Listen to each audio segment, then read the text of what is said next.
Bonsoir tout le monde. Merci d'être à nos énièmes causeries au coin du feu. Gorbet et moi sommes ravis de vous avoir parmi nous, très clairement.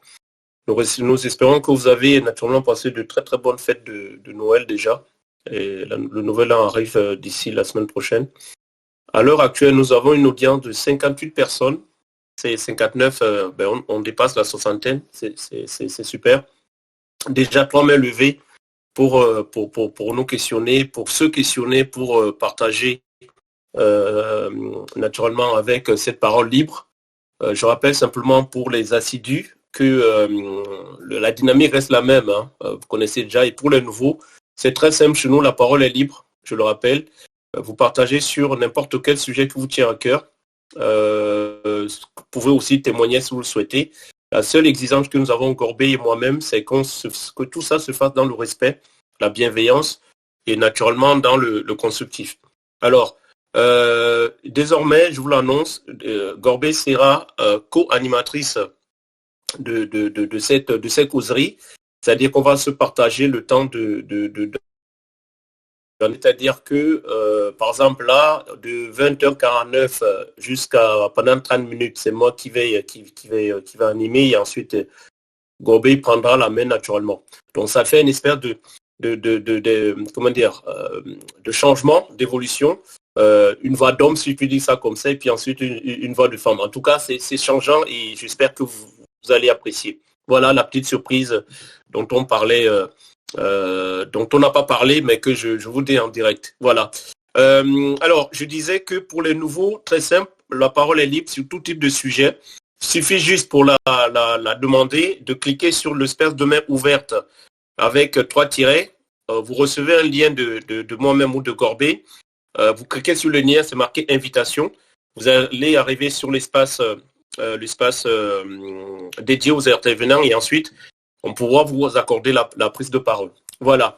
Sur ce, sans plus tarder, Gorbet, est-ce que tu peux nous activer déjà les premières, les mains qui sont levées, demander à ce qu'on ouvre les causeries avec les sujets, donc tout un chacun souhaite partager avec nous.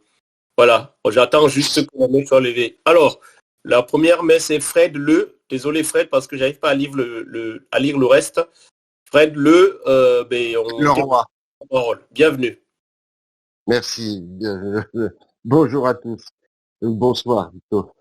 Je suis nouveau, effectivement, moi, que je suis dans les rues depuis le début, on va dire, mais c'est la première fois que Par contre, j'interviens. Fred, désolé, mais on ne t'entend pas très bien, Fred.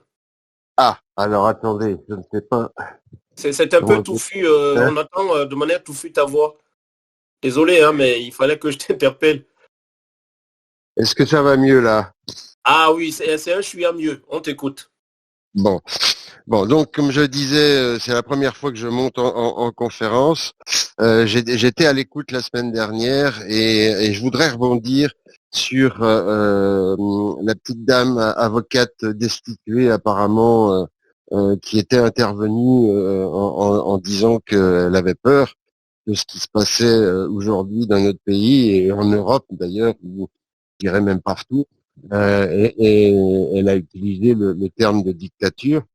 Et effectivement, j'aimerais rebondir là-dessus parce que moi aussi, je suis un peu dans le même état d'esprit, c'est-à-dire que je suis un petit peu apeuré par rapport à tout ce qui se passe, à tout ce qui se déroule devant nous.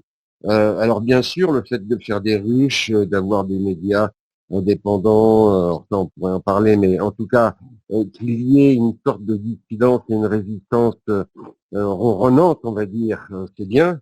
Ça permet que l'information vraie puisse circuler et que l'éveil puisse continuer. Mais la grande question que je me pose, moi, c'est quid de ce qu'on fera quand la monnaie numérique sera là, quand le pass numérique sera là, quand on sera complètement ficelé de partout et qu'on ne pourra plus rien faire, quoi. Voilà, c'est ma seule question, en fait, et je pourrais en poser plein d'autres, hein, mais je dirais que rien que celle-là, déjà, est importante. En tout cas, enfin, pour moi, ça l'est. Et je m'inquiète par rapport à ce qu'on fait et ce qu'on ne fait pas, par rapport au temps qui nous reste peut-être avant qu'il soit trop tard. Voilà. Très bien. Merci beaucoup, Fred, pour ta question. Alors, ici, en fait, lorsqu'on en pose une question, naturellement, c'est à l'Assemblée de réagir si elle le souhaite, bien évidemment. Donc, on espère que des gens qui ont levé la main rebondiront sur ta question et pourront y apporter des éléments de réponse, bien évidemment. Alors, on va juste te demander de couper ton micro et puis si tu peux cliquer, et ça, j'ai oublié de le dire autant pour moi, lorsque vous voulez sortir de l'espace participant intervenant, il faut juste cliquer sur l'espèce de rond rouge avec un livre ouvert, une flèche vers le bas. Juste cliquer dessus et vous descendez. Voilà. Alors, nous avons d'autres demandes de prise de parole. J'en vois deux, en tout cas à mon niveau là. J'en vois deux. Est-ce que Gorbet, tu peux accorder la demande de prise de parole, s'il te plaît? C'est fait, merci beaucoup. Alors, je ne vois pas encore les personnes avec nous sur l'espace d'intervention. Est-ce qu'il y aura un problème technique? J'espère que non. En tout cas, je ne les vois pas. Je ne les vois pas, Gorbet. Voilà, super. Bienvenue, Imanda. Imanda, on t'écoute. Bonjour à tous. Alors moi, je vis en Thaïlande. Pour vous donner juste le cadre, je suis un auto-entrepreneur. J'ai commencé il y a 17 ans dans la bijouterie en Thaïlande. Je suis monsieur Juan Branco parce que moi, je suis métis breton centrafricain. Et ces petites aventures dernièrement en Afrique m'ont un peu intéressé à ce mouvement, je dirais. Je crois que je vais appeler ça un mouvement. Et donc j'aurais deux petites choses à vous dire, puisque moi, c'est le point de vue d'un franco-centrafricain. Donc vraiment un peu le point de vue un peu aussi, en même temps, du rapport de la France avec ses anciennes colonies, mais en même temps, le sujet de la France qui est elle-même un petit peu colonisée, on va dire institutionnellement, on va dire ça comme ça. Et donc moi, je voudrais juste attirer l'attention donc sur quelque chose que j'ai découvert dernièrement. Il se trouve que je m'intéresse aux drones, je m'intéresse aux communications. Je suis un ancien ingénieur un peu raté qui s'est reconverti dans la bijouterie et j'ai mis au point, j'ai inventé, sans le savoir, j'ai réinventé un système qui s'appelle le manette, donc qui vous permet de communiquer d'une bulle Wi-Fi à l'autre, c'est-à-dire qu'on vous a donné, l'État vous a donné une certaine liberté dont vous ne vous rendez pas compte, c'est qu'on vous a donné une bulle de 50 mètres autour de vous dans laquelle vous pouvez contrôler tout ce que vous émettez ou recevez. Donc sans passer par Internet, on peut créer comme ça une petite blockchain, les gens peuvent recevoir le réseau et j'appelle ça le géomanette, c'est-à-dire que les messages quand ils sont envoyés vers quelqu'un cherchent à retrouver cette personne d'une manière géographique. Vous vous dites quand vous allez quelque part à peu près où vous allez, mais cette information n'est pas centralisée, tout est décentralisé et en fait on peut dire pour vraiment faire très très simple que les messages cherchent à retrouver la personne à qui on les envoie, mais sans savoir où cette personne se trouve. En fait, la personne est rattachée à sa mairie et tout est basé autour de la mairie. Donc c'est là que j'en viens à ce dont je veux vous parler. C'est que moi, j'ai pensé qu'il fallait en fait, sans détruire le système actuel, parce que les choses qui sont trop révolutionnaires souvent trouvent beaucoup plus d'opposition. Il me semble qu'en France, la Révolution française a été faite contre les privilèges et tout s'est organisé un petit peu autour des communes. Il me semble que la commune et le maire est la personne, et elle est élue plus légitime en France parce qu'il est élu par des gens qui le connaissent. Quand on élit un député, d'abord ils sont 500, ils peuvent être corrompus par n'importe quel milliardaire ou par des mouvements comme, vous savez, hein, les mouvements sionistes et autres, enfin c'est de l'argent quoi. Donc ces gens, il y en a que 500 à corrompre, c'est assez facile. Si vous en avez 37 500 à corrompre, c'est beaucoup plus difficile. Et si ils sont entre eux dans une messagerie qui est cryptée que j'ai imaginé et qui le système manette dont je vous parle, c'est vraiment un système de rechange. Le jour où vous êtes en guerre, que votre réseau est détruit, ça n'a pas besoin d'aucune infrastructure. Poutine peut vous bomber toute la journée, détruire tous les relais de France, ça passera de téléphone à téléphone. C'est un peu ça l'idée et je l'ai conçu pour la République centrafricaine où nous avons de grands problèmes de connexion, de réseau, d'accès à l'information, à Internet, etc. Donc moi j'ai imaginé un système très très bas débit, on échange juste du texte et un peu de photos, c'est extrêmement bas débit. On va pas aller regarder des films de fesses là-dessus du tout, c'est pas du tout le but. Mais par contre, c'est vraiment axé sur, je veux donner une espèce de contre-pouvoir aux maires. Et donc dans mon système, on laisse l'Assemblée nationale continuer à faire leur travail parce qu'ils ont des moyens. On leur donne des conseillers, ils ont des moyens pour aller faire des enquêtes. J'ai beaucoup aimé le travail d'enquêteur qui a été fait par LFI là sur les enfants dans les écoles catholiques, etc. Et je pense qu'il faut garder le parlementaire avec cette cette mission d'enquête. Au cours desquelles il se frotte à beaucoup de pouvoirs, de l'argent extrêmement puissant, et il va être corrompu. Il sera corrompu, ils sont tous corrompus. Par contre, on les laisse élaborer la loi parce qu'ils ont accès à toutes sortes de choses un maire ne peut pas avoir accès à ce à quoi a accès un député à Paris pour retrouver des informations sur n'importe quel sujet. Donc on les laisse élaborer la loi. Par contre, elle est votée par les maires à la fin. Et c'est pareil pour les sondages. Les sondages, là, n'importe qui nous raconte n'importe quoi. Avec mon système, chaque maire va récolter les sondages de sa commune. Les sondages, ils sont signés. Et dans mon système, c'est un système que je pourrais très bien faire complètement pirate. En fait, au début, je l'avais imaginé complètement pirate. Mais je me dis qu'un système pirate où les gens, ils sont anonymes, complètement anonymes, on va arriver sur quelque chose comme YouTube. C'est-à-dire que n'importe qui dit n'importe quoi sous le couvert de l'anonymat. On vous envoie des trolls de Russie, de je sais pas où, pour vous raconter n'importe quoi. Bon, ça, c'est pas possible. Donc moi, j'ai fait un système qui est uniquement basé sur le maire. C'est le maire unique et seul qui peut délivrer les codes d'accès. Et chacun est rattaché à une commune. Vous pouvez changer de commune du moment que le maire vous accepte. Et vous pouvez être français ou pas français. Moi, je fais la différence entre un national et un citoyen. Toute personne qui vit en France plus de quelques mois est considéré comme un citoyen. La vie de la cité l'intéresse. Il paye des taxes d'une certaine forme, donc il doit être respecté. Mais il aura accès à ce réseau de manière un peu limitée. Dans ce réseau aussi, vous avez des accès à la police, vous avez accès pour les écoles à l'information directement, parce que moi j'imagine c'est pour l'Afrique. Donc on va mettre des petits pôles d'antennes comme ça autour de centres, soit des centres qui sont autour de la ville, donc les écoles, les pompiers, tout ce que vous voulez. Et puis après il y a après il y avait des choses qui étaient un peu plus axées pour l'information en Afrique, parce que tout ce système c'est pour l'Afrique, parce qu'on a ces problèmes de communication que vous n'avez pas dans les pays développés. Vous n'avez pas à vous poser la question comment payer Internet. Par contre, vous avez le problème de l'anonymat, du respect de vos droits, etc. Donc voilà, ça c'est une petite chose que je voudrais que vous pouvez regarder. J'ai lancé ça sur un site qui va faire sur les drones, ça n'a rien à voir, mais j'ai fait une petite page que je vous invite à aller voir. Vous tapez là safezonefpv.com, j'ai tapé le message et vous pouvez aller un peu voir le détail. Bon, c'est un petit peu technico-technique, c'est des trucs d'informaticien, mais le concept juste, je voulais juste que apporter l'attention des Russes sur ce concept de la place du maire et du parlementaire, et que peut-être qu'il y a une séparation à faire là au niveau des lobbies et tout ça, et du rôle de chacun et la légitimité surtout. Pour moi, voilà, le maire est l'élu le plus légitime de France. Ok. En tout cas, il m'en a deux choses si tu me permets. La première, est-ce que tu peux nous mettre sur le chat le lien dont tu parles? Ça, c'est la première chose. Et la deuxième chose, est-ce que tu peux te mettre en contact avec moi? Search Facilite référence 60, s'il te plaît. Tu me fais une invitation inbox et puis on va discuter et voir comment on peut effectivement aller un peu plus en profondeur par rapport à ce que tu dis. Est-ce que c'est possible, Imanda? Oui, très bien, mais je ne sais pas comment t'envoyer. Je peux mettre mon email ici. Hein. Moi, je n'ai pas de...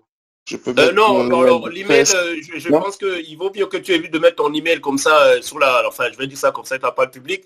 Moi, je te propose de mettre plutôt le lien dont tu nous parles, comme ça les gens peuvent aller regarder et explorer un peu plus en ce que tu dis. Par contre, moi, j'aimerais qu'on se mette en contact pour aller un peu plus loin dans tout ce que tu viens de dire, parce que, en tout cas, moi, ça me paraît intéressant. Donc, voilà. Donc, sinon, moi, je t'enverrai une invitation inbox. Est-ce que ça te convient comme ça? Je veux bien, parce que je ne suis pas très familier avec le Discord, mais ok, sans problème. Je me mettrai en relation avec toi. Ok? Merci beaucoup. En tout cas, merci beaucoup pour le partage, parce que c'est un type de technologie qui me paraît très intéressant et que, pourquoi pas, hein, à un moment donné, il faut réfléchir à tout ça. Merci, Manda. N'hésite pas à reprendre la parole si besoin. Et en attendant, tu peux juste couper ton micro, comme ça on va écouter Séverine. Bienvenue, Séverine. Bonsoir tout le monde. Je viens de regarder l'excellente interview de Juan Branco sur Bistro Liberté. Je recommande. Et dans cette interview, il parle d'une formation politique pour les abeilles. Je ne sais pas si je suis au bon endroit pour avoir des aiguillages à ce sujet-là. Mais comme j'ai vu que la causerie commençait, j'avais envie de poser la question. Tu es au bon endroit, Séverine. Déjà, merci pour ta curiosité. Effectivement, il y a une école politique qui est là, qui existe, après qui demande à être naturellement affinée. Il me semble même que d'ici en janvier, il y a déjà une de nos ruches qui accueille Maître Juan Branco et qui aura un point justement sur l'école politique. Donc, non, tu es sur le bon endroit. Alors, je vais laisser, à ce que j'ai pour habitude, moi, en tant que simple animateur, facilitateur, tout comme Gorbet, on a pour l'habitude de laisser l'Assemblée, ou du moins un membre de l'Assemblée, répondre aux questions d'un de nos intervenants ou d'une de nos intervenantes, tout simplement. Voilà, donc, si tu permets, on va laisser les autres répondre. Et s'il n'y a pas de réponse, à ce moment-là, Gorbet ou moi-même interviendront. Ça te va, Séverine? All right, je vous écoute. Bon, allez, 72 personnes, allez, j'ai peut-être une chance. Non, mais je pense quand même, sinon il y a un problème. Merci beaucoup, Séverine. Manu, on t'écoute, bienvenue. Déjà, bonjour à tout le monde. Moi aussi, ça fait que quelques temps que j'écoute un peu Juan Branco et tout. Mais moi, il y a juste une question qui me taraude. Parce que moi, à la base, je suis issu d'un univers apolitique. Et bon, j'en ai un peu marre de me faire marcher sur la tête. Et je voulais savoir, parce que moi, du coup, j'y connais rien. Et je me suis un peu intéressé à toutes les politiques, que ce soit le Front National, laisse tomber. La gauche, c'est pour moi des petits heurts. La droite, ils les suivent. Et du coup, je me dis, est-ce qu'on n'est pas un peu retourné en 1700 et que Louis XIV n'est pas rené de ses cendres et que du coup, il va peut-être falloir aller dans le saignant, quoi. Parce que le problème de l'attentisme, c'est que les autres, ils vont pas nous attendre, quoi. Et là, vu ce qui se passe en Europe et vu les décisions européennes qui sont en train de se prendre, qu'on est en train de se prendre en pleine gueule, excusez-moi pour ce terme un peu vagabond, moi, ma question, elle est simple, quoi. J'aime beaucoup Juan Branco et ce qui, comment dire, comment on peut, la philosophie et la direction qui mène. Moi, je suis pas comme lui parce que je suis pas instruit, mais j'en ai marre de me faire monter sur la tronche. Quand je vois mes anciens collègues se faire taper dessus pour des conneries, et quand je vois ce qui se passe, qu'est-ce qu'on attend pour bouger, quoi? L'attentisme, il est mort. Là, il y a plus d'attentisme à avoir. Là, c'est l'urgence. Qu'est-ce qu'on fait? Alors, j'aimerais bien que quelqu'un puisse me donner une réponse. Moi, je suis un ancien soldat et j'ai pas peur de le dire. S'il faut aller, j'irai. Et je connais plein d'anciens camarades à moi que c'est pareil. Mais nous, on nous a appris à fermer notre gueule. Mais maintenant, il y en a marre. On a vu nos arrière-grands-parents, nos parents se battre pour nous et on est en train de nous enlever tout. Voilà, c'est ma question. Manu, merci beaucoup et bienvenue à toi. On sent une forte émotion dans ce que tu dis et effectivement, c'est entendable. Alors, moi, ma question, c'est de savoir, tu es dans quelle ruche, Manu? Normalement, Si la je peux me permettre. 56. Mais... Normalement, la 56. Ah, 50. donc tu dois être avec Drick. Drick le référent, c'est ça?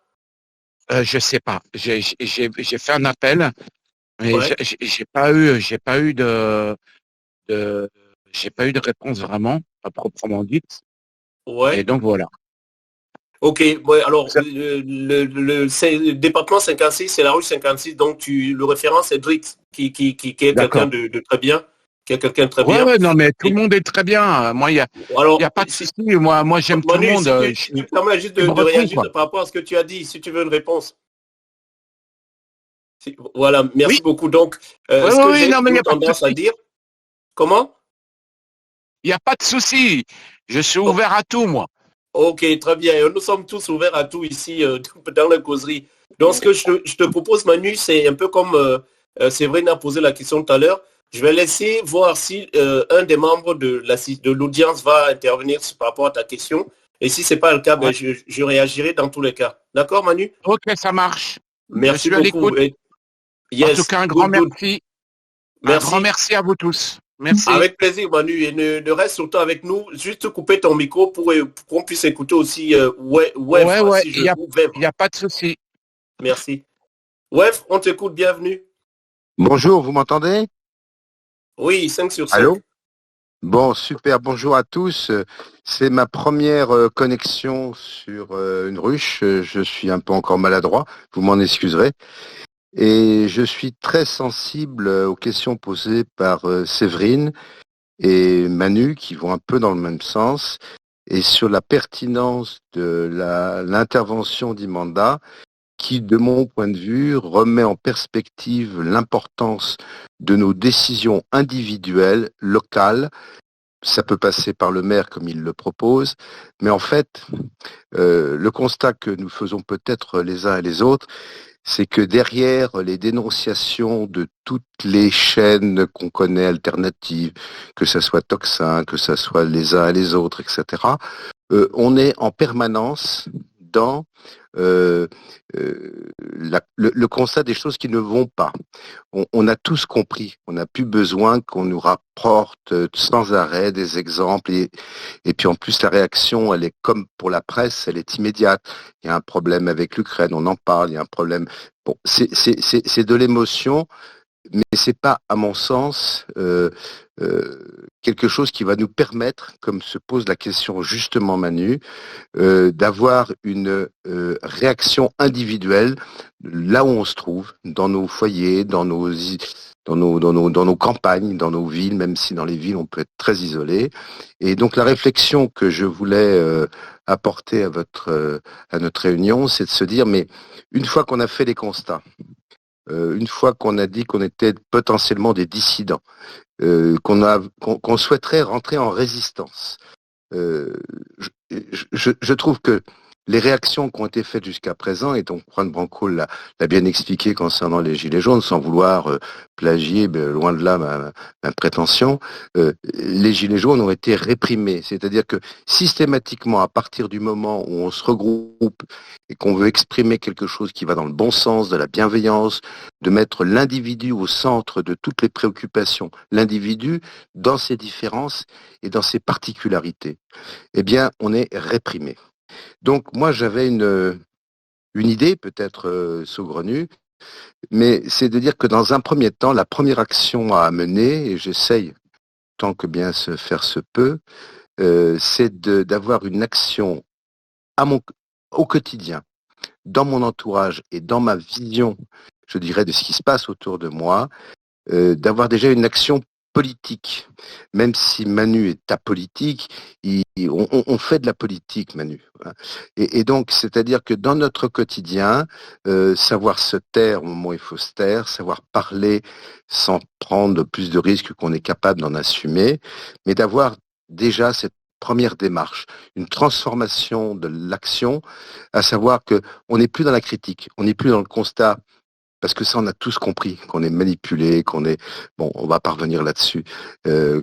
Mais avoir une action au quotidien nous concernant vis-à-vis de, dans un premier temps, de nos proches, dans un deuxième temps, ceux qui nous entourent, même s'ils sont pas tout à fait bienveillants. Ben alors à ce moment-là, soyons silencieux. Et ça sera la première partie de mon intervention, si vous voulez bien. La deuxième, c'est de me dire que derrière tous ces constats et ces critiques qui sont faites, et c'est brillamment fait par beaucoup plus compétents que moi, c'est de pouvoir se dire mais comment on construit? Quelle est la proposition qui peut devenir cohérente et qui peut être alléchante par ses valeurs? Parce que je pense que c'est nos valeurs communes, ou pas tout à fait les mêmes, mais enfin c'est nos valeurs qui vont nous permettre de bâtir un projet politique. Dire qu'on va embaucher tant de militaires, dire qu'on va réformer l'école, on ne sait pas comment, dire qu'on va accepter ou pas accepter ou former des gens qui viennent d'ailleurs et essayer de façon à ce qu'ils aient envie de s'assimiler, comme on parle souvent. Comment fait-on pour que les gens violents qui se comportent mal on puisse leur dire que, écoutez les gars, là, c'est les filles même, c'est peut-être plus comme ça qu'il faut fonctionner, avec peut-être une fermeté adaptée. Hein. Juan Branco en parle très très bien concernant la justice, en disant que les choses sont pas si évidentes que ça, et justice il n'y a point. Donc voilà, donc moi ma réflexion c'est de se dire dans ces ruches, est-ce qu'on pourrait pas sur des sujets très précis avec les compétences et même les gens qui sont de bonne volonté. Je reprends ce que disait Manu qui dit que bon, il est pas instruit, il sait pas, il connaît pas. Mais non, mais il a cette grandeur du cœur, il a cette compétence, il a son histoire et je trouve que on a besoin de lui. Et puis on a besoin aussi de Séverine parce qu'elle nous a dit qu'elle attendait que une organisation qui permettrait de s'exprimer, de bâtir ensemble quelque chose. Alors je ne sais pas quelle forme ça peut prendre. Il y a certainement des gens au sein des ruches qui l'ont déjà entamé. Je ne vais pas donc prendre plus de temps que ça. Et je vous remercie beaucoup de m'avoir écouté. C'est nous qui te remercions, hein, Vefre. Alors c'est Wefre ou Verf, désolé si je le prononce mal. Pour tous les. Comment? Vaifre. Vaifre, ok, autant pour moi, Vaifre. Non, mais je t'en prie. Voilà, c'est nous qui te remercions parce que déjà tu as apporté les éléments de réponse par rapport à l'intervention, il me semble, déjà Imanda, ensuite Séverine et Manu. Et par ailleurs, tu nous as aussi proposé des solutions d'ouverture. Alors, donc déjà, merci à toi. Alors, je vais me permettre juste d'attendre aussi l'intervention de Abso DWT qui est en attente de réagir. Et ensuite, je me permettrai, parce qu'après, je laisserai la parole, l'animation à Gorbey, ma co-animatrice, pour qu'elle reprenne le relais là-dessus.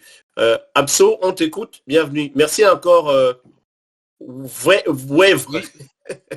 Entendu et merci. D'abord, c'est un test que je fais parce que la fois précédente, je n'avais pas réussi à me connecter. Est-ce qu'on m'entend bien? Oui, très bien, Abso, très très bien. Bon, d'accord, très bien. Voilà, donc c'était surtout un test. Hein. Donc c'est la première chose. Mais j'en profite tout de même pour dire un petit peu mon idée et qu'est-ce que j'apporte comme contribution. C'est quelque chose d'un peu rare, enfin quelque chose qui n'est pas mentionné souvent, qui est inhabituel. En fait, moi, ce que je propose et ce sur quoi je travaille, c'est sur la conservation de la génétique en vue d'une identification citoyenne par son génome, une carte d'identité génétique plutôt qu'une carte d'identité militaire ou de sécurité sociale. Hein. Quelque chose de biologique et c'est ça mon travail, c'est ça sur quoi je m'applique depuis 40 ans. Je sais que c'est un peu bizarre, parce que ça ne s'entend pas beaucoup. Mais, par exemple, je réponds à Weif à ce sujet. À mon sens, c'est-à-dire au sens de certains intellectuels, hein, ça peut être, c'est réellement une action politique. Le fait de conserver son ADN, pas de le séquencer, pas de savoir ce qu'il y a dedans pour savoir si c'est romagnon ou japonais, hein, mais simplement le conserver. Parce qu'on est en train, par des picousses, de le modifier, parce que il y a différentes choses, et l'État est en train de nous prendre aussi. Donc, c'est une action vraiment d'identité citoyenne forte, de souveraineté sur sa propre personne. Donc, voilà mon propos, donc un petit peu en marge de ce que je dis habituellement, et merci de votre accueil et de m'avoir permis de parler. Mais bien évidemment, Abso, merci à toi pour ton sujet que tout le monde a entendu. Et merci à tout le monde d'avoir intervenu. Je sens qu'il y a énormément de nouveaux et ça, c'est vraiment un grand plaisir. Parce que ici, que ce soit dans le mouvement ou lors des causeries, la parole est libre. La parole est libre. Alors, je me permets, avant de laisser l'animation à ma collègue, à mon binôme Gorbey, de réagir en disant, notamment par rapport à Séverine, il y a une école de politique, on appelle ça une école politique, qui est en train d'essayer de former sur la vision politique, sur la posture à avoir, etc. Bref, tout un tas de choses pour être efficace en politique. Me semble-t-il, pour le moment, il n'y a plus de formation au niveau de Paris. D'accord. C'est plutôt, on essaie de régionaliser, si je puis dire ça comme ça, cette école politique. Par exemple, là, je crois que c'est dans la ruche 34. qui invite, qui reçoit Maître Juan Branco courant janvier, je ne sais pas plus la date exacte, et il y aura une session formation, une session école politique. Voilà. Donc on essaie de régionaliser ça dans la mesure du possible. Donc elle existe cette école politique et elle est opérationnelle. Ça c'est la première réponse. Ensuite, concernant Manu, naturellement, nous sommes ravis de t'avoir avec nous. Tout le monde est utile, d'accord, et tout le monde a des compétences. Il me semble que c'est Wavre, autant pour moi si je le prononce mal, qu'il a dit tout à l'heure. Tout le monde a des compétences. Tu nous dis que tu es un ancien militaire, tu as des compétences, Manu. Donc, nous, ça nous va bien. Maintenant, comprends juste aussi que on a une méthode pour avancer, une méthode initiée, portée, dont la vision aussi portée par Maître Juan Branco. Et on a une structure, une organisation qui est en place. C'est pour ça que je te demandais tout à l'heure, c'est qui ta ruche, je crois que c'est 56. Donc, j'essaierai de voir avec Drick 56 qui est le référent pour qu'il se mette en relation rapidement avec toi. Voilà, demander à ce qu'il te claire aussi sur comment ça fonctionne, comment fonctionne le mouvement, où nous en sommes, etc. En résumé, aujourd'hui, l'organisation se situe au niveau de, alors, grosso modo, on est 25 000 sur le Discord R00, là où nous nous situons à l'heure actuelle, d'accord? Et ensuite, nous avons ce qu'on appelle les ruches locales. Les ruches locales sont des ruches départementales, le 60, le 34 dont je parlais, etc., et qui fonctionnent en toute autonomie. Naturellement, les abeilles sont censées respecter les valeurs du mouvement, etc., mais ça fonctionne en toute autonomie. C'est eux qui décident des actions à mener, etc., etc. Donc, il faut se rapprocher de vos référents et de vos ruches respectives pour pouvoir entrer dans le mouvement. Ceci dit, pas toutes les ruches aujourd'hui sont actives, mais bon, il y a une bonne partie quand même. Mais c'est à vous, même si vous tombez sur une ruche qui n'est pas très active, c'est à vous de prendre votre bâton de pèlerin et de la réactiver et d'avancer. Il n'y a pas de personne plus qu'un autre. D'accord? Nous sommes tous égaux, nous sommes tous pareils et nous avançons, nous essayons d'avancer tous ensemble. Donc les ruches locales, c'est vraiment le cœur du mouvement. Ça, je peux vous le dire, ce sont les ruches locales qui sont le cœur du mouvement et qui faisons que nous sommes sur le terrain et on est visible sur le terrain. Ce sont les ruches qui font ce travail-là. Après, au niveau du Discord, il y a ce qu'on appelle, il y a ce qu'on appelle de manière générale les essaims qui s'organisent en matière de communication, de programmes, etc., etc. Mais tout ça, votre référent pour vous l'expliquer. Ensuite, après les essaims, il y a ce qu'on appelle le Discord, à proprement parler. Donc le Discord qui est une essaim, entre parenthèses, qui est piloté aujourd'hui par Quentin. Il peut aussi intervenir là-dessus, si vous le souhaitez. Et enfin, il y a un troisième strate, entre parenthèses, qui est le secrétaire général. Le secrétaire général est censé est chargé de la bonne dynamique de l'ensemble du mouvement. Après le secrétaire général, il y a ce qu'on appelle l'équipe de Maître Juan Branco qui supervise tout cet ensemble-là. Donc voilà aujourd'hui, à date, je dis bien à date, la structure du mouvement et comment nous fonctionnons. Quoi qu'il en soit, vos référents respectifs peuvent vous donner plus de détails, entrer un peu plus en profondeur de ce que je suis en train de dire. Voilà, grosso modo, ce que je pourrais vous apporter comme réponse, que ce soit Séverine, Manu, même Imanda qui est de nouveau dans le mouvement. Mais toutes les bonnes volontés, naturellement, sont les bienvenues parce qu'on a besoin de construire. Quelqu'un parlait de construire tout à l'heure. Bien sûr, tous ensemble, nous construisons. Chacun à son niveau avec son temps, son énergie, mais nous construisons tous ensemble. Voilà ce que je pourrais vous dire avant de laisser la parole à ma chère Gorbé. Gorbé, tu as la parole. Je coupe mon micro. Je te laisse la suite de l'animation. Merci pour m'avoir écouté. De m'avoir écouté.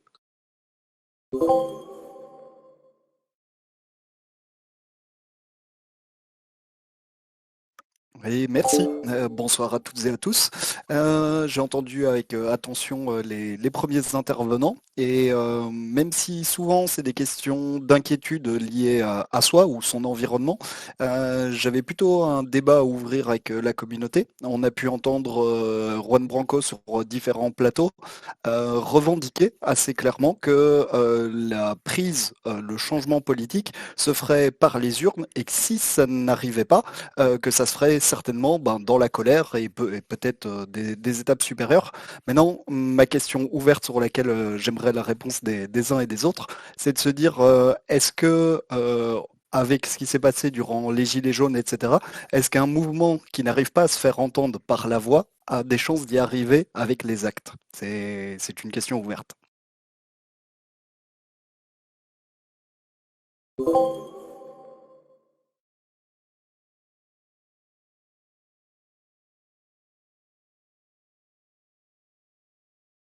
Ben, ça s'organise, hein. C'est bien ce qui manquait au mouvement des Gilets jaunes, hein. Juan enfin, Maître Branco expliquait bien que quand ils sont arrivés avec le Manitou là et qu'ils avaient défoncé les portes de l'Élysée, en fait, personne n'était prêt enfin, personne croyait que ça allait se faire, quoi. Donc ils sont restés un peu, je vais pas dire bredouille, je sais pas. Le terme est peut-être vraiment pas approprié, excusez-moi. Mais moi, j'ai beaucoup aimé les interventions de Pierre-Guillaume Mercadal, hein, qui vient de démissionner de la coordination rurale, parce que justement, il a appris que enfin voilà, que la FNSEA, elle reprend un peu le pouvoir dans l'organisation et c'est en train d'être orienté sur justement ce que Guillaume Mercadal voulait pas, donc il se retire de tout ça. Mais en tout cas, quand il était encore actif, enfin pour l'instant, hein, mais en tout cas quand il était encore actif dans la coordination rurale, je l'ai entendu souvent dire qu'il y avait des moyens d'action et que il avait apparemment discuté avec des personnes d'une stratégie comme quand il y avait la guerre en Afghanistan et comment les Afghans ils fonctionnaient pour lutter contre les pouvoirs qui les envahissaient. Bon, je suppose qu'il doit parler de l'époque où c'était le commandant Massoud qui était là-bas et qui était traqué tout le temps. Apparemment, les Afghans, ils avaient développé des trucs intéressants pour lutter contre l'ennemi. Bon, après, j'ai vraiment pas de réponse toute faite. Moi, j'ai l'impression que dans la situation actuelle, on peut agir sur tous les fronts. Peut-être qu'il y a des cellules qui ont envie d'aller aux armes et qui vont prendre les armes. Je sais que dans le pays, il y a des choses qui s'organisent à ce niveau-là. Il y a des gens qui pensent à ça. Il y a des gens qui sont déjà armés aussi. Après, il y a des gens qui sont plus orientés sur les réflexions et sur la création de projets. Moi, j'ai l'impression que ça va partir un peu sur plusieurs pôles. C'est pas simplement un front qui va agir. Il y a plein de choses en même temps qui doivent se préparer. Et c'est vrai que dans les groupes, moi, je ressens le besoin aussi de co-créer avec d'autres, quoi. Mais arrêter de critiquer le système et de se dire que ça va pas, mais ouais, vraiment discuter et poser des actes et voir comment on va agir. Mais tout ça, ça va, enfin. Ça va arriver. il faut qu'on mette des choses en place ensemble. Ouais, et si je peux poursuivre sur ce qui vient d'être dit, vous m'entendez bien? Bon. Pour répondre à la question initiale, effectivement, moi je trouve que aujourd'hui, ça fait presque 4 ans maintenant qu'on commente ce qui nous arrive depuis, on va dire 2020, hein, depuis leur expérience sur la santé des populations. Voilà, on commente tout ce qui nous arrive. On a une vision maintenant très précise de ce qui se passe. Mais la réflexion que j'ai tous les jours en écoutant que ce soit des dissidents plus effacés que d'autres, même des positions contrôlées, enfin après on peut dire tout ce qu'on veut, mais quoi qu'il en soit, on ne fait que parler. C'est sans arrêt. Du blabla en fait. Alors c'est intéressant comme je disais tout à l'heure parce que on a la vérité qui circule, mais en attendant, je n'ai pas le sentiment qu'il y ait une organisation qui se mette en place pour contrer les décisions qui sont prises déjà au niveau européen, mais plus largement au niveau international, parce que là, moi j'ai le sentiment que dans 1 an et demi, 2 ans, on aura la monnaie numérique, ça nous sera imposé, on aura le cash qui sera retiré très rapidement, puisque là ils sont déjà en train de retirer des distributeurs, on a déjà des restrictions pour retirer notre argent, il y a des lois qui passent pour nous interdire qu'on signale tout don fait à nos proches. Enfin, ça devient quelque chose de. Je ne comprends même pas qu'on n'ait pas déjà agi. Donc, Juan Branco, dans son livre... Je voudrais partager, moi, sur la Révolution, justement, puisque, excuse-moi, j'interromps un tout petit peu, mais parce que bon, je voudrais pouvoir rebondir parce que tu viens de dire, et puis il y avait Séverine avant qui parlait de quelque chose de similaire. Quand tu dis, voilà, c'est du blabla. Bon, moi, humblement, mon père, il s'est battu contre une certaine France, avec une certaine France, ça remonte à un certain moment.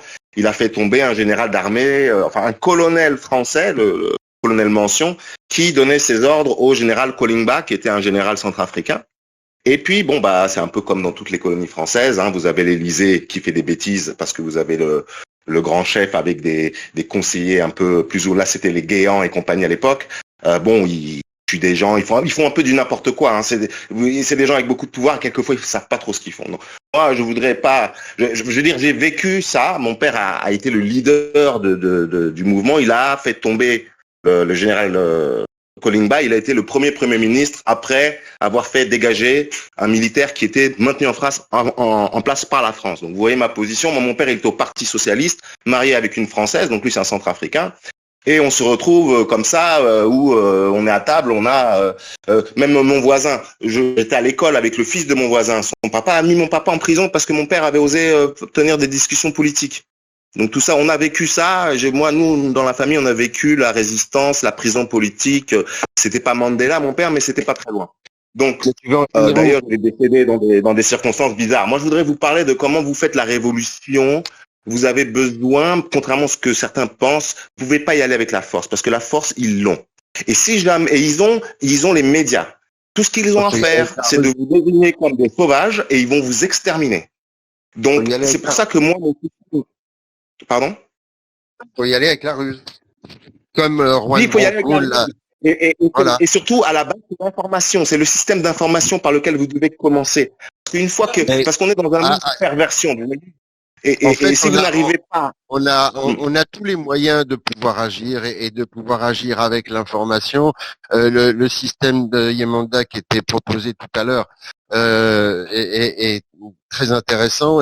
Mais tout ça, ça devrait être mis en œuvre pour que ça soit actif très rapidement. C'est là où moi je dis... Si vous avez les moyens de le lire, c'est que vous devez d'abord convaincre suffisamment de maires pour avoir au moins une petite région française. Et en fait, ce que vous allez faire, vous devez réussir à toucher des maires qui veulent bien mettre en place ce système dans lequel ils sont tout puissants. C'est que les maires. Donc le maire, le membre numéro 1, ça va être un premier maire. Et puis il va en adouber un second, puis un troisième. Puis ce sont des maires, ils sont élus en France. Hein. Et une fois que vous aurez, le jour où vous atteignez 50% des maires de France qui adhèrent à ce système, vous faites un coup d'État par le bas. Parce que vous allez arriver avec une... Je suis désolé, mais on n'a plus le temps de faire ça. On n'a pas le temps de faire ça. C'est pas possible. Ça va nous prendre 4 ans. C'est le même temps. Au lieu de récolter des signatures pour la présidentielle, où vous y allez, mais en même temps, vous leur filez un truc. C'est un réseau, mais inviolable. Oui, tout à fait. C'est ça. Tout à fait. Voilà. Et une dernière chose, après je me tais parce que j'ai déjà parlé avant, juste une chose très importante, vraiment ultra importante, et je voudrais que tout le monde y pense, ils n'y ont jamais pensé. On parle souvent de l'homme providentiel, moi je voudrais parler du parti politique providentiel.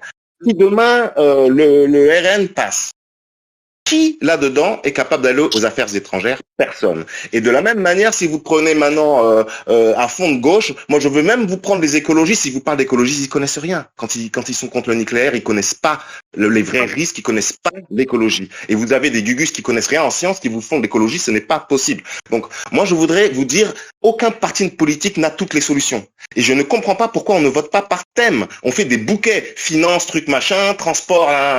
Vous faites des petits bouquets comme ça, intérieur. Vous faites des bouquets et les Français votent un bouquet. Donc vous avez le bouquet des affaires étrangères, des relations de la France extérieure, ça fait un bouquet. Vous avez tout ce qui est économie, finance, machin, ça fait un bouquet. Et vous pouvez choisir des partis politiques différents pour chaque bouquet ministériel. Parce que vous pensez que cette team-là, ils sont bons pour ça. Mais vous n'avez pas à élire un gars ou une team qui, ouais, non, on a toutes les réponses, on a tout le monde, là, on a des bons dans tout. Non, c'est pas vrai, vous mentez. Et pour chacun, ils doivent être en compétition, on doit élire les meilleurs. C'est comme les conseillers qu'on a, soi-disant des experts. Vous savez, il y a des définitions. Hein, maintenant, c'est le sophisme de partout. Les mots sont déformés, il y a des définitions. Un expert, c'est pas la même chose qu'un spécialiste, par exemple.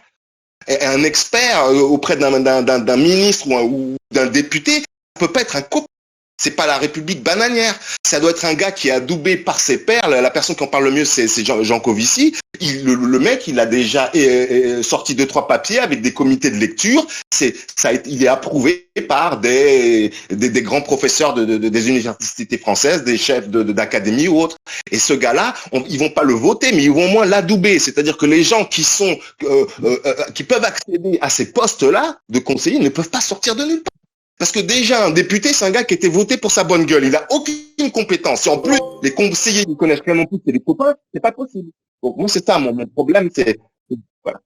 Vous avez un problème qui est que la structure des pouvoirs, fondamentalement, reconduit ce qui a été la République romaine. C'est-à-dire une structure hiérarchique avec un Sénat qui était en fait une coalition de grandes familles. Et quand on a reconduit à la Révolution, on a fait exactement la même chose. On a retravailler ces institutions. Il y a Sieyès qui a introduit le principe de la chambre bicamérale. Montesquieu avait introduit la séparation des pouvoirs, mais fondamentalement, ça revenait à ça. Et quand Thiers a passé la République française, en 1871, il a très exactement mis en place un tel système qui était une république oligarchique. Je m'explique. Dès le début de la Troisième République française, ça n'a jamais été pour que le peuple s'exprime. Ça a été conçu dans un cadre très clair, qui était l'élection de 1870, où les nobles, les grands propriétaires terriens et autres ont mené leurs paysans au bureau de vote, et où est passée ce qu'on a appelé la chambre royaliste, la plus légitimiste et la plus conservatrice de toutes les chambres. Et ça, c'était la garantie d'avoir une chambre conservatrice qui garde l'ordre social, parce que c'était en jeu. Et sur cette question de l'ordre social, justement, je vais revenir un peu, si vous avez une minute, sur 1870, et ensuite on va revenir, vous allez voir, à la Révolution. Cette chambre de 1870, qui voulait donc l'ordre social, elle voulait un roi. Henri V, comte de Chambord, s'est vu proposer le trône de France. Il a refusé, alors sous prétexte du drapeau blanc, mais probablement parce qu'il savait qu'un roi ne pouvait plus faire tirer sur le peuple. Et Thiers, si vous regardez Henri Guillemin, Thiers a expliqué à ses copains conservateurs que finalement on n'avait plus besoin d'un roi parce que le roi, il n'avait plus la légitimité. Alors que le pouvoir, l'élection au suffrage universel, excusez-moi, a été conçue justement pour disperser la légitimité et on ne peut pas s'opposer. Et tout le problème que vous aurez sur une révolution, c'est ça, c'est que vous vous opposez à un suffrage universel qui a un énorme pouvoir de légitimation. Donc l'enjeu, il est soit il faut gagner au suffrage universel et prendre la légitimité, soit deuxième solution, c'est pas la peine de lancer une révolution, je vous expliquerai aussi pourquoi ça marche pas, mais surtout, il faut que ça vienne, dans ce cas-là, d'un constat de faillite totale du pouvoir en place. C'est la seule condition qui permette de légitimer une prise de pouvoir. Le premier problème qui est un remplacement, c'est la légitimation du remplacement. Et ça, on a un énorme problème parce qu'on a beau avoir des idées, on a des gens extrêmement brillants, il y a des gens qui ont exprimé des idées ici, on en trouve un peu partout. Vous avez un problème qui est qu'aucun de ces gens n'a la légitimité parce que les positions de pouvoir confèrent une légitimité. Et donc, il va falloir, cette légitimité, il va falloir la ruiner. Ce que je suis en train de vous expliquer, c'est le principe d'une révolution de couleur. Donc, il faut déjà instruire le procès d'incompétence de tous les dirigeants, de tous ceux qui s'expriment, et aussi de tous les journalistes, et que ça devienne constaté par tout le monde. À partir de là, vous avez suffisamment fragilisé le pouvoir. Ensuite, deuxième étape d'une révolution de couleur, il faut, parce que c'est ça ce qu'il faut faire, il faut convaincre une partie significative de l'élite ou des gens qui font fonctionner le pouvoir de rallier. Et ça, on a un petit problème de radicalité. Donc là-dessus, il va falloir leur trouver une place, même si on n'a pas envie de les voir. D'accord ? Et dernier point, tout ce travail suppose de savoir ce qu'on fait une fois qu'on arrive au pouvoir. Parce que la révolution, je vais vous dire une chose, elle va arriver d'une manière très simple. On parlait de faillite du pouvoir. Elle va arriver au moment où les gens vont sauter sur la police. La police a du monde, elle n'a pas assez de monde pour arrêter vraiment le moment où les gens gueuleront. Le moment où les gens en voudront. Seulement ce moment-là, on ne peut pas le déclencher nous-mêmes. Il va falloir qu'ils viennent par leurs erreurs. Et donc, à ce moment-là, il faut avoir un projet. Il faut être prêt à prendre le pouvoir. Il faut avoir des gens pour tout. Il faut avoir des équipes pour tout. Et il faut savoir comment on fait Et là, je suis désolé, on a beau avoir des gens qui ont des idées. Est-ce qu'on a aujourd'hui une constitution dans la poche, au moins temporaire? Est-ce qu'on a les décrets d'application? Est-ce que vous savez comment vous garantissez dans les 15 jours après la Révolution les 2200 calories dans le frigo de chaque Français? Toutes ces questions-là, elles doivent être résolues. Elles doivent être résolues avant. Est-ce qu'on les a? Voilà, et je vais me taire sur ce sujet-là après.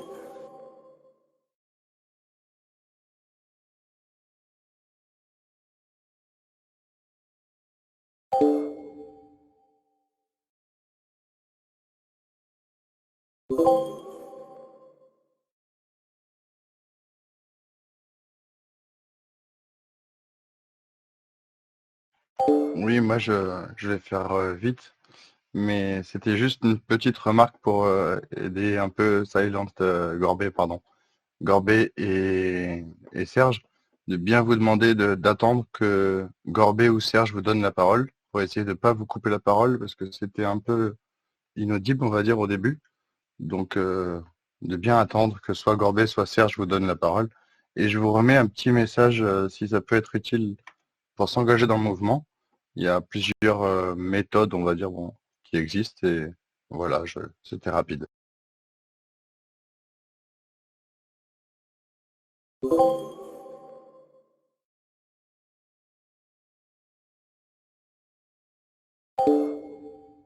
Oui, je voulais répondre aussi un peu à Manu sur qu'est-ce qu'on peut faire aujourd'hui, maintenant, parce que pour moi aussi la souveraineté à reprendre en main, c'est maintenant que ça commence.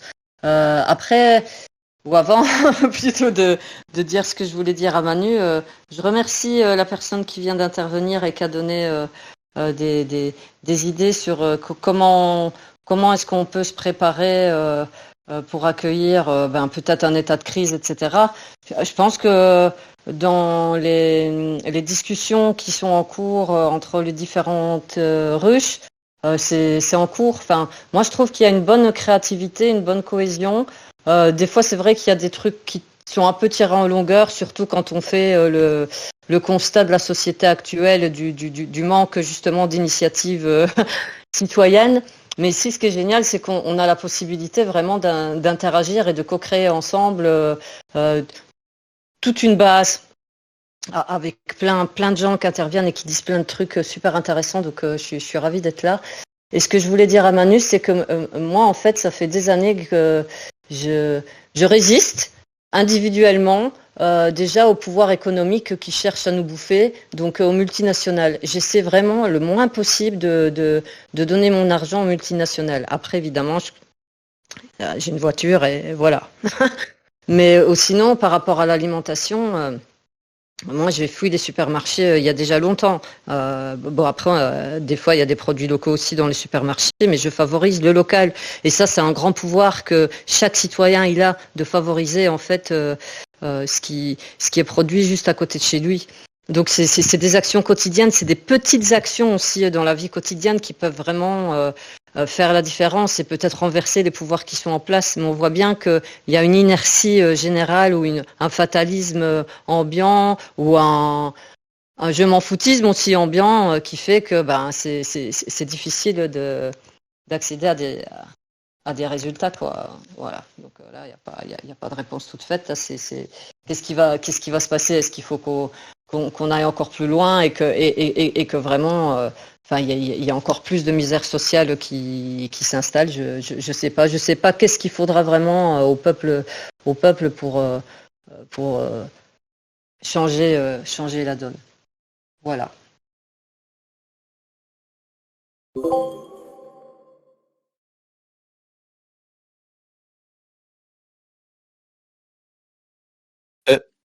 Oui, Gorbet. Par contre, on t'entend de très loin, Gorbet. Je ne sais pas si c'est normal ou c'est moi qui t'entends de très loin, mais depuis tout à l'heure, on t'entend de très loin. J'ai préféré t'interpeller là-dessus.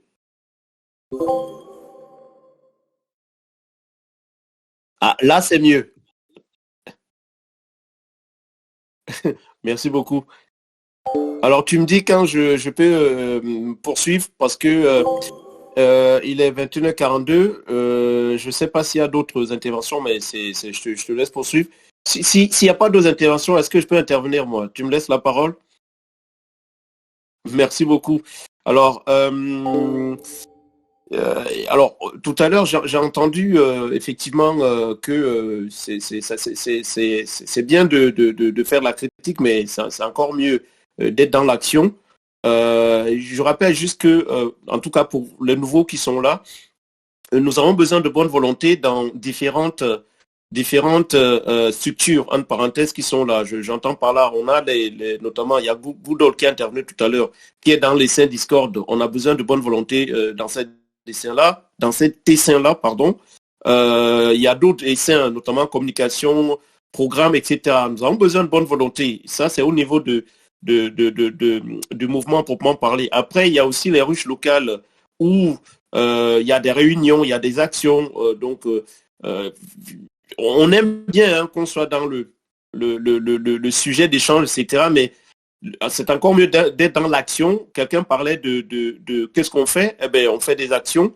L'une des actions auxquelles certaines ruches ont participé dernièrement, c'est l'action qu'ont mené, du moins qu'ont mené les agriculteurs. Voilà, je pense que tout le monde est au courant. Certaines ruches y ont participé avec notamment des banderoles Flexit, Juan Branco 2027, etc., etc. C'est ça aussi l'action. Donc, on n'est pas là juste en train de faire du blabla, si je puis dire ça comme ça. On est aussi dans l'action, que ce soit sur le terrain ou même aussi au sein des différents essaims dont je vous ai parlé, Discord, communication, etc. On a besoin de bonne volonté et c'est vraiment aussi comme ça qu'on fait avancer le mouvement et qu'on est aussi dans l'action. Voilà ce que mon petit sujet ou mon intervention que je voulais faire, Gorbé. Voilà, merci de m'avoir écouté.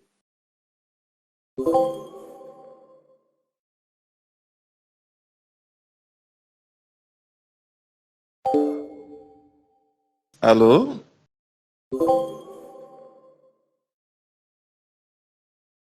Allô? Bien. J'ai réuni les documents qui vont vous permettre de pouvoir installer les machines virtuelles, avoir plusieurs WhatsApp et ainsi décupler l'audience, de sorte qu'il y ait des centaines de milliers de personnes qui rejoignent les réseaux sociaux ruches. Je déposerai ça dans... Où est-ce que je dépose ça? Dans conférence ou bien dans général? Je me permets d'intervenir, Gorbet, si tu permets.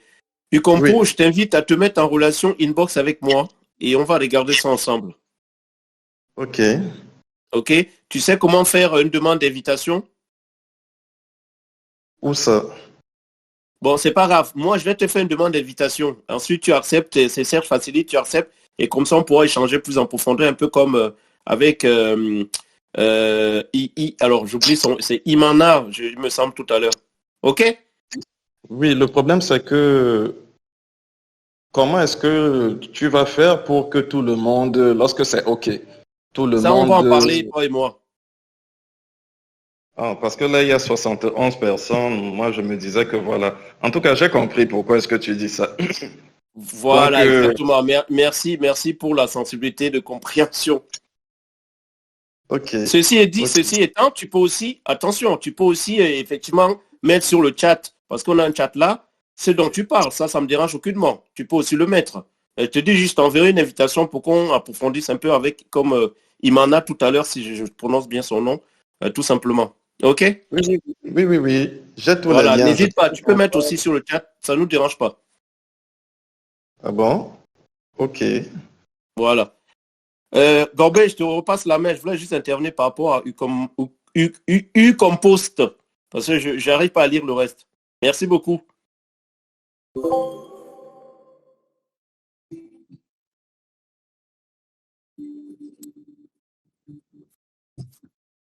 Vous m'avez là? Ah d'accord. Ben, j'y arrivais plus. Moi, je voudrais revenir sur le problème de comment on se mobilise globalement et massivement. Moi, je suis effaré de voir qu'aux élections, la gauche, alors qu'on a tous une analyse commune assez simple sur le fait qu'on est en oligarchie, comment on ne soit pas foutu de proposer un projet de société de manière à fédérer les gens et à y aller qu'un petit groupe, avec un seul projet. Ça, je ne comprends pas comment on est capable. Par exemple, je regardais l'autre fois le premier Agora, où il y avait une proposition de diviser le programme en deux parties, le programme court et le programme long. Moi, j'appelle le programme court un projet de société. Un projet de société qui est le cadre et les principes qui vont régir ensuite la composition d'un programme. Or, je ne vois nulle part de projet de société. Tout le monde fait des programmes. Or, les programmes, ça ne sert qu'à nous diviser. Et on n'est pas capable de faire un projet de société qui réunisse tous les gens. Un projet de société, alors que nous avons tous le même constat. Il y a 80% des gens qui soutenaient les gilets jaunes parce qu'ils avaient senti que le mouvement, on demandait à ce que le peuple soit enfin capable de contrôler le pouvoir politique. Et chaque fois, ils nous ont envoyé des bombes, tout ce qu'ils ont voulu. Et comme il n'y avait pas de projet vraiment derrière, le mouvement s'est effondré. Et moi, ce que je regrette, c'est que nulle part, je vois une composition du programme court. Chaque fois, c'est un programme général, mais il n'y a pas de programme court, c'est-à-dire de projet de société qui définissent quel type de société on veut. Voilà. Ma question, ça serait, est-ce qu'il serait possible de demander à toutes les ruches de proposer, et à ceux qui veulent, de proposer un projet court de manière à ce que ça fédère les gens, parce que les gens, ils ne lisent pas le programme dans sa totalité. Par contre, un projet court qui puisse leur donner le contrôle du pouvoir, ou ils voient qu'ils puissent avoir le contrôle du pouvoir, ça oui, ça serait intéressant. Mais je ne vois nulle part de projet court. Je vois toujours des programmes à n'en plus finir, et les gens ils ne lisent pas ça. Et quand je m'adresse à beaucoup de gens, ils ne connaissent pas Branco, ils ne connaissent pas, et ils ne voient pas de projet de société. Quel type de société on veut. Alors moi, je ne suis pas pour rentrer dans les actions, c'est bien, mais tant qu'on n'a pas de projet de société, je n'ai pas envie de rentrer dans une action violente. Voilà.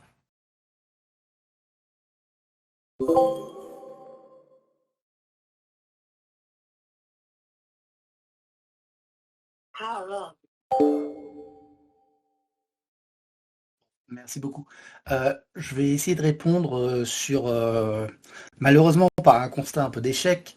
Le dernier grand projet de société qui a été proposé, c'était Karl Marx. Il a passé 20 ans au British Museum pour réanalyser toute l'histoire humaine et pondre une analyse historique.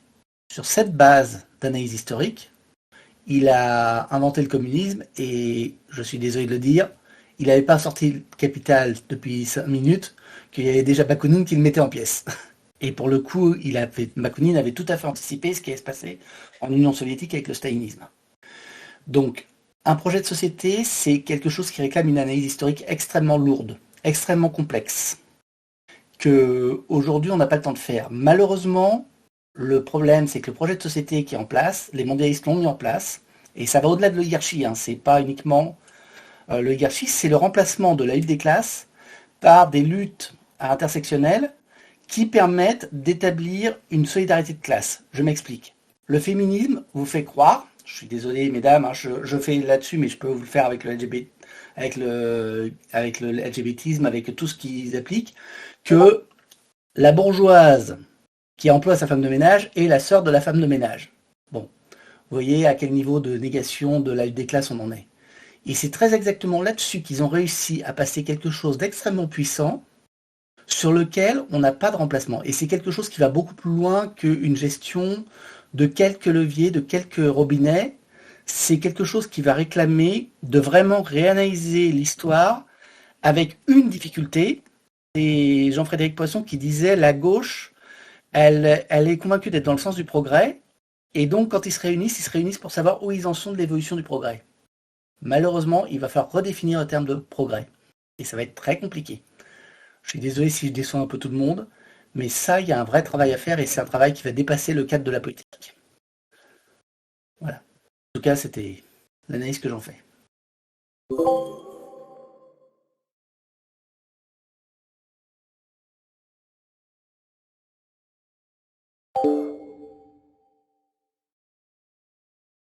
Alors, depuis la semaine dernière, j'ai fait un travail citoyen justement par rapport au projet. Donc c'est vrai qu'il y a quand même une quarantaine de pages. Enfin, moi, j'ai pas tout lu encore, mais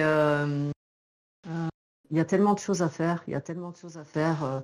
Donc il y a un groupe qui s'appelle Souveraineté en Action où on essaie d'élaborer justement donc, des projets. Ça, c'est pour répondre à Jack sur ben voilà qu'est-ce qu'on voit dans la société qui va pas et qu'est-ce qu'on peut mettre à la place, parce que ça pour moi c'est hyper important. Qu'est-ce qu'on peut déjà créer comme action, qu'est-ce qu'on envisagerait de faire. Donc ça va de l'alimentation en passant par la gestion des déchets, enfin l'éducation évidemment, ça concerne tout. Bon, on a commencé il y a pas longtemps, donc il y a beaucoup de choses à faire encore. Mais voilà, pour moi, dans le mouvement, il y a déjà ça qui est lancé, hein, souveraineté en action. Et ce qui est encore superbe dans cette initiative, c'est que chacun peut prendre la parole et participer au projet. Voilà, donc il est en train de se monter. Pour l'instant, on n'est pas très nombreux à travailler dessus, mais on y va tout doucement.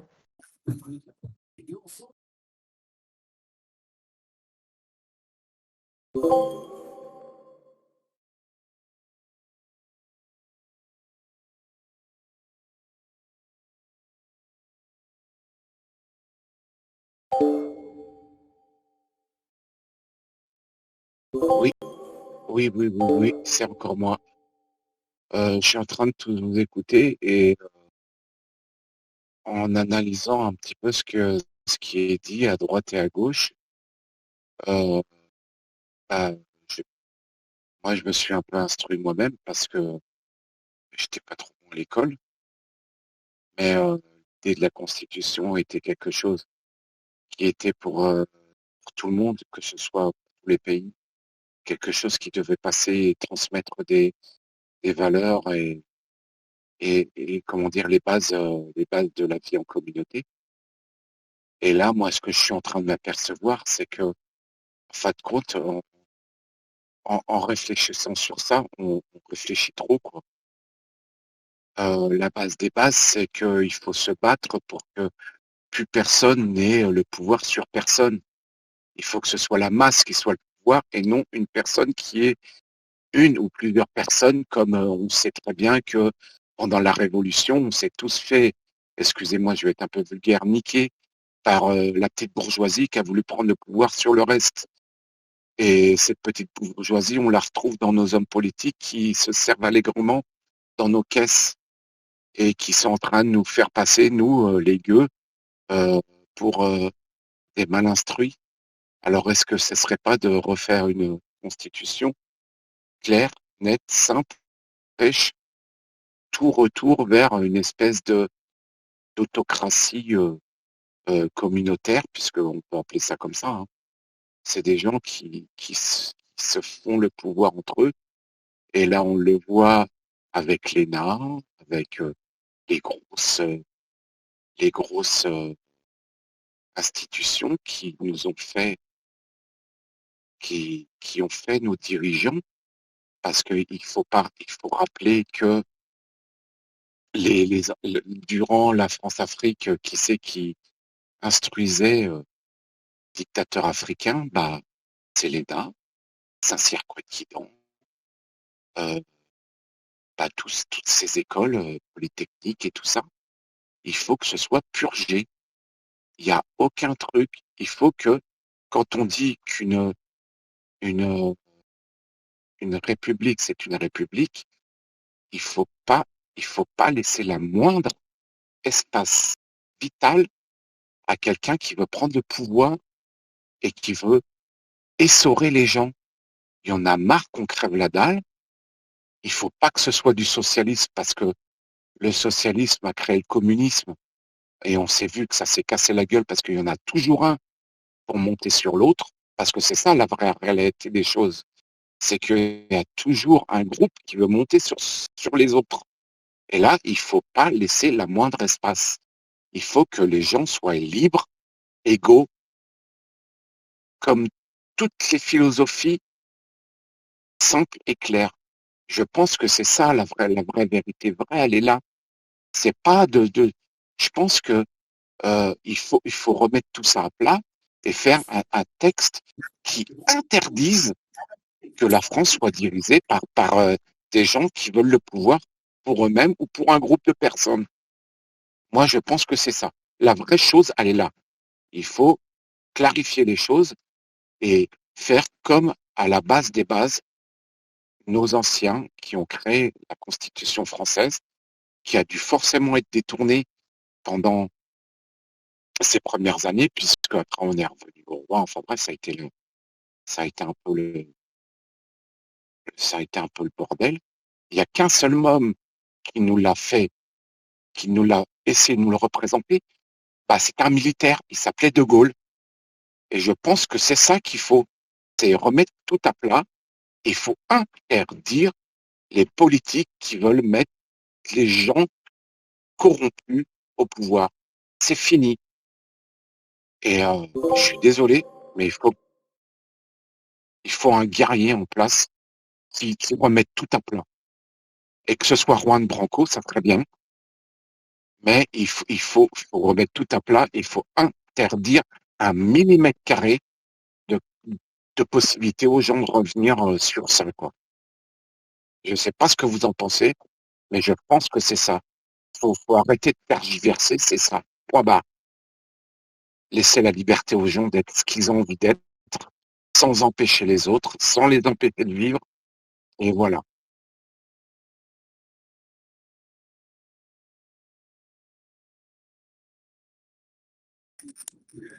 Je ne suis pas tout à fait d'accord. Moi, je pense que depuis des millénaires, c'est toujours le même système. Une poignée de gens dirigent le monde. De temps en temps, il y a un bouleversement, mais en fait, c'est un autre calife qui remplace le calife, et c'est tout. Et le système capitaliste, c'est le système le plus performant pour entuber les gens. Donc moi, c'est pas ça qui m'intéresse. C'est effectivement, comme il vient de dire le précédent, c'est que l'ensemble du pouvoir revienne au peuple. Le problème, c'est pas ceux qui sont au pouvoir actuellement qui vont le faire. Donc il faut qu'on prenne le pouvoir. Le problème, c'est comment motiver les gens pour qu'on soit une majorité à prendre le pouvoir. Et pour ça, je reviens à la personne précédente, avec Marx, je regrette. Le projet de société de Branco, le projet qui est sur la ruche, sur Aurore, le projet, pour moi, c'est un projet de constitution et de programme. C'est pas le programme court dont il était question dans la première agora. Le programme court, c'est quelque chose de simple, avec quelles sont les valeurs que l'on défend, quels sont les principes que l'on veut mettre en place, sur quel type de société et quelles sont les structures à minima, de manière à ce que l'ensemble des gens comprennent l'objectif de rendre le pouvoir au peuple et pour qu'ils adhèrent. Et massivement, on ne pourra pas changer les choses tant qu'on laisse les clés du camion à ceux qui nous dirigent. Eux, ils vont toujours mettre en place les règles de manière à pouvoir contrôler le pouvoir et garder le pouvoir. Le problème, c'est comment faire pour que massivement, on les contraigne. Et pour qu'on soit massivement investi dans cette direction-là, il faut qu'on ait une base. Les gens, ils ne vont pas lire le programme complet et le projet qu'il y a sur le... Ils ne vont pas le lire. Il faut penser aux individus, aux personnes lambda qui sont dans la rue. S'ils ne sont pas incités à lire le projet général, par un projet de société très court et qui soit bien ficelé, ils n'adhéreront pas. Et on aura encore aux élections 10 000 candidats et une dispersion des voix de partout. Il faut arriver à trouver un projet de société court qui puisse être lisible par tous, compréhensible par tous, de manière à qu'il y ait une adhésion massive. Après qu'ils aillent lire le projet général de constitution, etc. Ok, mais dans un premier temps, il faut qu'ils aient un programme court auquel ils puissent se référer et auquel ils puissent adhérer. tant qu'on n'a pas ça, c'est pas la peine de faire des tas de trucs, d'actions. Les actions qu'on mène depuis des lustres, chaque fois, ils reprennent le pouvoir, ils nous concèdent quelques bricoles de manière à nous reprendre le pouvoir ensuite, et on n'en sort pas. Donc tant qu'on n'a pas décidé, et moi ce que j'aimerais voir, c'est que l'on propose des projets courts à Discord, qu'on propose des projets courts, que les Russes se pensent sur ce problème de projets courts pour fédérer le maximum de personnes autour d'une idée. Parce que c'est plus facile de faire un programme comme on en a de partout qui fleurissent, que de faire un projet qui définisse vraiment une société démocratique. Ça, c'est beaucoup plus dur. Voilà.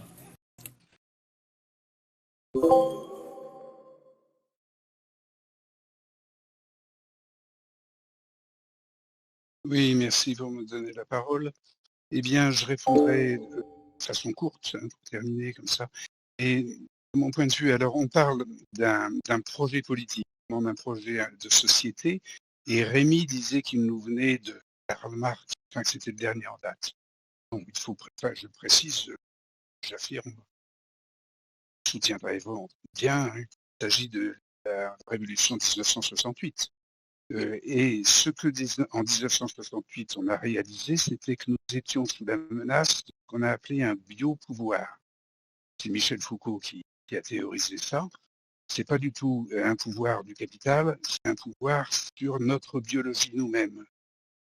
Qu'on est tout de même assez alerté dernièrement par les menaces de nourriture et d'autres choses sur notre corps. Donc, il faut que l'on fasse attention à ce qu'on mentionnait en 1968, qui a été réprimé, mais qui peut renaître, et en tout cas, on fasse attention à cette notion donc de biopouvoir qui peut faire un projet de société, ou en tout cas qui doit donner la raison de notre projet de société. C'est notre biologie, c'est notre corps de l'individu, et chaque individu y est sensible.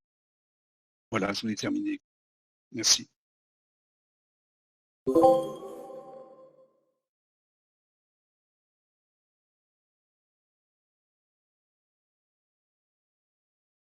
Oui, tout à fait, Gorbé. Merci pour l'ensemble des intervenants de ce soir. La personne qui est en train de demander la parole, malheureusement, ce sera pour le vendredi prochain. Donc, merci pour l'ensemble des intervenants. Ce fut très riche, hein, et très divers, que ce soit les sujets, que ce soit les témoignages. On adore ça ici. Comme vous avez vu, hein, la parole est libre. Juste une précision. La parole est libre, certes, mais c'est pas non plus excusez-moi du terme, le foutoir. Tout à l'heure, il y a certaines personnes qui sont permis de prendre la parole sans qu'on leur propose. S'il vous plaît, première et malheureusement, j'ai envie de vous dire dernière fois parce que il y avait des gens qui étaient en train d'attendre depuis plusieurs minutes et ça, on ne peut pas se le permettre. Ici, la parole est libre, certes, mais avec un respect des règles qu'on vous propose dès le départ, de manière à ce que ça se passe de manière très, très sereine. Voilà, c'est vraiment le rappel que je voulais faire ici ce soir. Parce que c'est important. Pendant que certains s'éternisent, d'autres sont là, ils attendent. Vaut mieux que vous preniez la parole de manière intermittente et que vous puissiez laisser à d'autres de pouvoir s'exprimer aussi à un moment donné. Voilà, c'est vraiment ça que je voulais dire ici ce soir. Maintenant, je vais laisser naturellement Gorbey clôturer en vous remerciant chaleureusement pour votre présence. On espère que vendredi prochain, vous serez aussi nombreux. On est monté jusqu'à 114 participants ici ce soir. Gorbey, je te laisse clôturer. Merci beaucoup à vous tous et toutes.